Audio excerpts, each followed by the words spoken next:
Imagine-toi debout à un carrefour, le poids de tes choix pesant lourdement sur ton cœur. As-tu déjà ressenti une détresse si profonde que tu étais prêt à t'accrocher à n'importe quoi, à la moindre lueur d'espoir, même interdite? Peut-être t'es-tu retrouvé dans ce lieu d'ombre, te demandant si Dieu s'était détourné de toi, questionnant son silence dans tes moments les plus désespérés. Élu de Dieu, laisse-moi te rappeler que cette détresse peut soit t'entraîner dans les ténèbres, soit te propulser dans une foi plus profonde. Le roi Saül, un homme loin avec un but, mais consumé par la peur et la rébellion. Son histoire n'est pas seulement un avertissement, c'est un réveil pour toi. Vas-tu t'appuyer sur la foi quand Dieu semble distant, ou vas-tu laisser la peur t'emmener sur un chemin dangereux? Le choix t'appartient, et le moment de décider, c'est maintenant. L'histoire de Saül parle aux élus, ceux qui ont été appelés par Dieu, ceux dont la vie doit briller comme un exemple de foi, d'obéissance et de confiance. Marchons avec soin dans le parcours de Saül, non pas avec jugement, mais avec humilité. Que cette histoire soit un miroir reflétant nos propres luttes, nos propres choix et les batailles que nous livrons en nous-mêmes. Aujourd'hui, Dieu appelle chacun de nous à saisir sa vérité, à choisir la foi plutôt que la peur, l'obéissance plutôt que la rébellion, et la confiance plutôt que le désespoir. Que ce message allume en toi un feu qui te pousse à marcher avec audace dans la lumière de la vérité de Dieu, même lorsqu'il semble silencieux. Bienvenue dans les secrets du paradis. Si tu n'es pas encore abonné, fais-le maintenant, aime la vidéo, et active les notifications pour rester connecté à la parole de Dieu. Le désespoir peut être un lieu dangereux. Il peut soit nous rapprocher de Dieu, soit nous en éloigner. Saül avait été choisi par Dieu, élevé parmi son peuple, roi comme roi. Imagine l'honneur, le poids de la responsabilité, et la confiance que Dieu avait placée en lui. Il avait tout ce dont il avait besoin pour bien diriger. Mais quand la peur et le désespoir ont pénétré son cœur, il a laissé ses émotions le contrôler. Imagine Saül, entouré d'ennemis, son prophète de confiance Samuel est mort. Il se sent seul. Dans son esprit, la voix de Dieu est devenue silencieuse. Mais au lieu de s'approcher de Dieu, au lieu de s'accrocher à ses promesses, Saül a laissé la panique remplacer son obéissance. Il est allé consulter une médium, une sorcière, une pratique que Dieu avait formellement interdite à Israël. Le désespoir nous aveugle face aux vérités que nous connaissions autrefois. Il trouble notre jugement et endort nos sens spirituels. Dans le cas de Saül, cela l'a mené à transgresser les commandements de Dieu. Lévitique 19 verset 31 nous avertit. Ne vous tournez point vers ceux qui évoquent les esprits, ni vers les devins, ne les recherchez point, de peur de vous souiller avec eux. Je suis l'Éternel, votre Dieu. Ce commandement avait pour but de protéger le peuple de Dieu contre la tromperie, les dégâts spirituels, et l'obscurité qui s'installe quand on se détourne de lui. Saül le savait.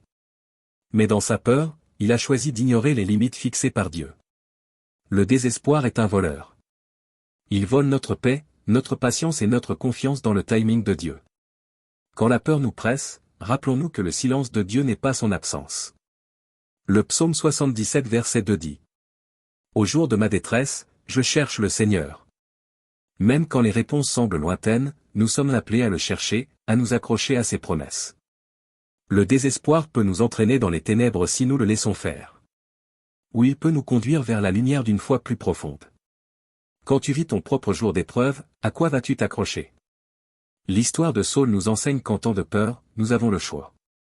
Soit laisser le désespoir nous éloigner de Dieu. Soit nous en approcher encore plus. Le Seigneur est près de ceux qui l'invoquent. Même dans le silence, fais-lui confiance. Quand Saül a choisi de consulter la sorcière d'Endor, il n'a pas simplement commis une erreur. Il est entré en territoire interdit. Dieu fixe des limites non pas pour nous priver, mais pour nous protéger. Il ne veut pas que nous entrions dans l'obscurité spirituelle, parce qu'il sait que cela mène à la tromperie, à la confusion et à la destruction. Imagine que tu conduis sur une route dangereuse, avec des barrières de sécurité de chaque côté. Ces barrières ne sont pas là pour te restreindre, mais pour t'empêcher de tomber dans le vide. De la même façon, les limites de Dieu nous protègent. Sa parole dit. Car l'Éternel donne la sagesse, de sa bouche sortent la connaissance et l'intelligence. Proverbe 2 verset 6. Dieu est notre source de vérité, notre guide, notre protecteur. Quand nous rejetons sa sagesse, nous ouvrons la porte à la confusion et à la tromperie. Le désespoir de Saül l'a conduit là où il n'aurait jamais dû aller. Et les conséquences ont été graves. Il a reçu un message, mais ce n'était pas un message d'espoir, c'était un message de jugement. Élu de Dieu, souvenez-vous de ceci. Il n'y a pas de raccourci vers la sagesse divine. Le monde offre des réponses faciles, des solutions rapides, mais ces chemins nous éloignent de la vérité. Tiens-toi fermement à la guidance de Dieu. Résiste à la tentation de chercher des réponses là où il a dit, n'y va pas. La vérité de Dieu suffit. Sa parole suffit. Quand le chemin semble flou, crois que Dieu éclairera ta route, en son temps. Il y a des moments où Dieu semble silencieux. Nos prières semblent heurter un mur, sa voix paraît lointaine. Saul a vécu ce silence. Mais au lieu d'attendre, il a cherché des réponses ailleurs. Ce que Saul n'a pas compris, c'est que le silence de Dieu est souvent une invitation à une confiance plus profonde. Ce n'est pas un signe de son absence, mais une épreuve de patience et de foi. Le silence peut être déroutant, mais il n'est pas une raison d'abandonner. C'est une invitation à s'approcher encore plus de Dieu. Proverbe 3 versets 5 à 6 nous rappelle. Confie-toi en l'Éternel de tout ton cœur, et ne t'appuie pas sur ta propre intelligence. Quand Dieu est silencieux, cela ne veut pas dire qu'il t'ignore. Parfois, il te laisse grandir, approfondir ta foi, apprendre à t'appuyer sur lui-même sans les signes visibles. Pense à un enfant qui tient la main de son père dans une foule. Même si le parent est silencieux, l'enfant ne lâche pas la main, il serre plus fort. De la même manière, quand Dieu est silencieux, accroche-toi encore plus fermement à lui. Si tu es dans une saison de silence, résiste à l'envie de chercher des réponses dans des lieux interdits. Rappelle-toi que le silence est un puissant enseignant, il t'apprend la patience, la persévérance, et la confiance. Romains 8 verset 25 dit. Mais si nous espérons ce que nous ne voyons pas encore, nous l'attendons avec patience. La patience est la marque d'une foi authentique. Dans les moments de silence, cherche davantage la face de Dieu. Prie, médite sur sa parole, et sois attentif à ses murmures discrets. Même si tu ne l'entends pas tout de suite, sache qu'il est là. Il a promis. Je ne te délaisserai point, et je ne t'abandonnerai point. Hébreux 13 verset 5. Le silence n'est pas un abandon, c'est une invitation à lui faire encore plus confiance. L'obéissance n'est pas une règle, c'est le fondement de notre relation avec Dieu. L'histoire de Saul nous enseigne que la désobéissance, même apparemment petite, a des conséquences. Sa chute a commencé au moment où il a choisi sa propre volonté. Seigneur, nous nous tenons devant toi aujourd'hui, conscients que tu es l'auteur et le consommateur de notre foi. Tu es notre fondation, notre guide, notre force dans les moments de faiblesse. Tu nous rappelles que l'obéissance vaut mieux que le sacrifice. Lorsque tu as ordonné à Saul de détruire complètement les Amalécites, il n'a obéi qu'en partie. Il a épargné le roi Agag et gardé le meilleur du bétail, prétendant vouloir offrir des sacrifices. Mais l'obéissance partielle est toujours une désobéissance. Tu veux notre obéissance complète, car elle reflète un cœur qui te fait entièrement confiance. Le prophète Samuel fut clair. L'obéissance vaut mieux que les sacrifices, et l'observation de sa parole vaut mieux que la graisse des béliers. 1 Samuel 15 verset 22. L'obéissance demande humilité, soumission et foi. C'est le choix de dire, Seigneur, ta volonté avant la mienne. La chute de Saul ne réside pas seulement dans sa dernière erreur de consulter une médium. Mais dans une suite de choix, chacun d'eux affaiblissant sa relation avec Dieu. Sa rébellion l'a éloigné de la paix, de la protection et du dessein que Dieu lui avait donné. Élu de Dieu, souviens-toi. L'obéissance n'est pas une restriction. C'est la vraie liberté. Quand nous marchons dans l'obéissance, nous nous alignons sur le cœur de Dieu. Nous ouvrons la porte à ses bénédictions et à sa direction. Jacques 1 verset 25 dit.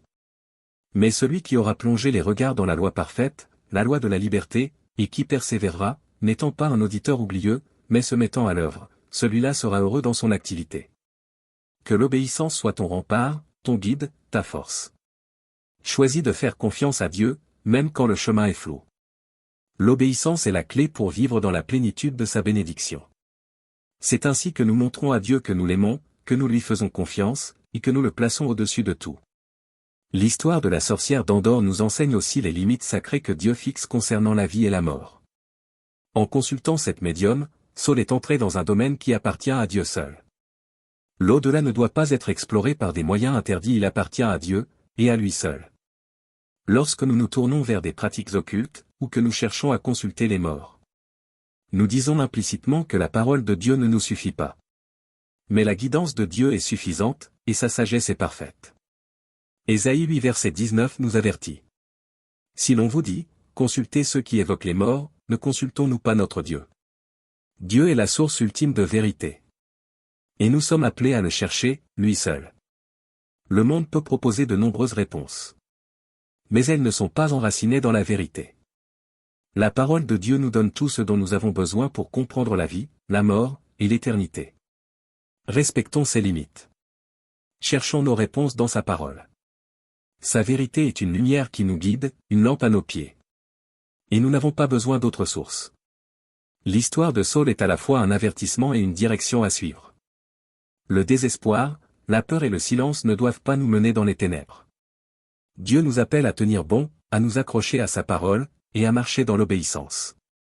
Le parcours de Saul nous rappelle que les choix que nous faisons dans l'incertitude peuvent façonner notre vie et l'héritage spirituel que nous laisserons. Imagine-toi à nouveau au carrefour. Un chemin semble facile, bordé de réponses rapides, de promesses du monde, de solutions instantanées. L'autre paraît plus long, plus difficile, mais il est éclairé par la lumière constante de la vérité de Dieu.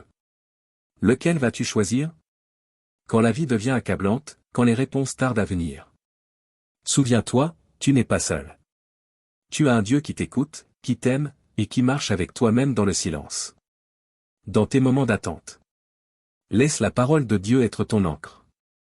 Accroche-toi à ses promesses, et résiste à la tentation de chercher des réponses interdites. Fais confiance à son timing, même quand tu ne le comprends pas. Le chemin de la foi, c'est le chemin de la confiance, de la patience, et de l'obéissance. Il exige parfois des sacrifices, de l'humilité, et une vraie soumission. Mais en choisissant le chemin de Dieu, tu t'alignes avec son plan. Tu deviens un canal de son amour. Et tu reçois la paix que lui seul peut t'offrir. Bien-aimé, élu de Dieu. Tu as été mis à part pour un dessein. Tu es appelé à être une lumière. Un flambeau d'espérance. Et un témoignage de sa fidélité dans chaque saison. Dans la joie comme dans l'épreuve. Dans la clarté comme dans le silence. Tiens-toi fermement à lui. Que l'obéissance soit ton bouclier.